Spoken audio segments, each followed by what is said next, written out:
Yuki Matsumoto had always been different. While her classmates at Sakura High School spent their evenings at karaoke or shopping in Shibuya, she found herself drawn to the old shrine on the hill overlooking Tokyo. There, among the ancient trees and weathered stone lanterns, she felt a strained pull, as if something was calling to her from far away. It started with dreams. Every night for the past month, she'd dream of a small coastal town she'd never visited, with narrow streets that smelled of salt and fish, and a lighthouse that stood sentinel against crashing waves. In these dreams, she wasn't herself. She was someone else, a boy with gentle eyes and paint-stained fingers who spent hours sketching the ocean. "Another weird dream?" her best friend May asked, as Yuki stumbled into first period, looking exhausted. "Something like that," Yuki mumbled, rubbing her temples. The dreams felt so real that waking up in her Tokyo apartment felt like the fantasy. 300 kilometers away, in the fishing town of Shirahama, Kenji Nakamura woke up feeling like he'd lived an entire different life. He dreamed of towering buildings, the rush of train stations, and the feeling of walking through crowds of strangers. But most vividly, he dreamed of being a girl who climbed to a shrine every evening, as if searching for something lost. Kenji was known in his small town as the quiet artist, the boy who painted the lighthouse at different times of day, capturing how the light changed with each hour. His grandmother, who had raised him since his parents died in a fishing accident, often worried that he spent too much time alone with his art. "The lighthouse will still be there tomorrow, Kenji-kun," she'd say gently. "Why don't you spend time with friends your own age?" But Kenji couldn't explain the compulsion. Something about that lighthouse felt important, as if it were a beacon for more than just ships.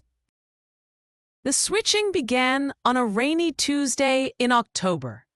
Yuki woke up not in her small Tokyo apartment, but in a traditional house that smelled of incense and sea breeze.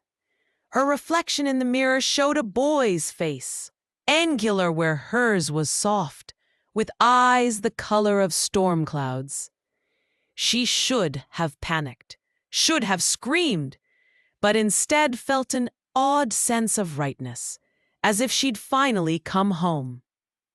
Meanwhile, Kenji found himself in a body that felt foreign, yet familiar, standing in a cramped Tokyo apartment with unfamiliar school uniforms hanging in the closet. But unlike Yuki, who had embraced the strangeness, Kenji's first instinct was to document everything.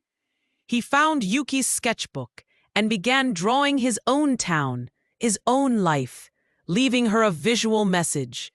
When Yuki returned to her own body the next morning, she found pages of beautiful sketches, the lighthouse, the harbor, the narrow streets from her dreams. And at the bottom of one page, written in handwriting that wasn't he. That wasn't her own. "Who are you?" She grabbed a pen and wrote back, "I'm Yuki. Who are you?" Thus began the strangest correspondence of their lives. Every few days, they would switch bodies, living each other's lives and leaving messages, drawings, and gradually, pieces of their hearts. Yuki learned that Kenji lived with his grandmother, that he painted to process his grief, and that he felt trapped in his small town. Kenji discovered that Yuki climbed to the shrine because she felt disconnected from her busy city life, that she was studying to become a translator because she believed in the power of connection across barriers. Through their exchanges, something beautiful began to bloom. Yuki started leaving encouraging notes about Kenji's art, even researching art schools in Tokyo and leaving him application forms. Kenji began joining Yuki's friends when he was in her body, helping her build the connections she craved but was too shy to pursue alone. Months passed, and with each switch, their connection deepened. They fell in love with each other's lives, each other's dreams, and inevitably, with each other. But love born from such strange circumstances carried its own challenges. "I wish I could meet you properly," Yuki wrote in her diary, knowing Kenji would read it during their next switch. "I want to hear your voice, to see your real smile, not just my reflection of it." Kenji felt the same yearning. During their switches, he began painting portraits of Yuki as he saw her, not her physical form, but her essence, her spirit. These paintings showed a girl with eyes like starlight and a smile that could illuminate the darkest night. But then, without warning, the switches stopped. Yuki woke up in her own body day after day, finding no new messages from Kenji.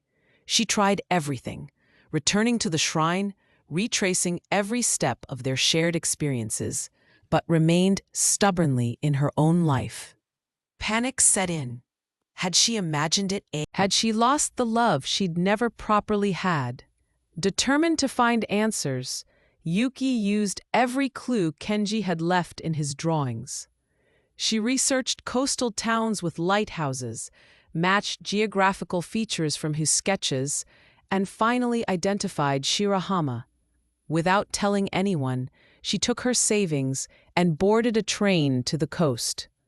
The town was exactly as she'd seen it through Kenji's eyes, but eerily different.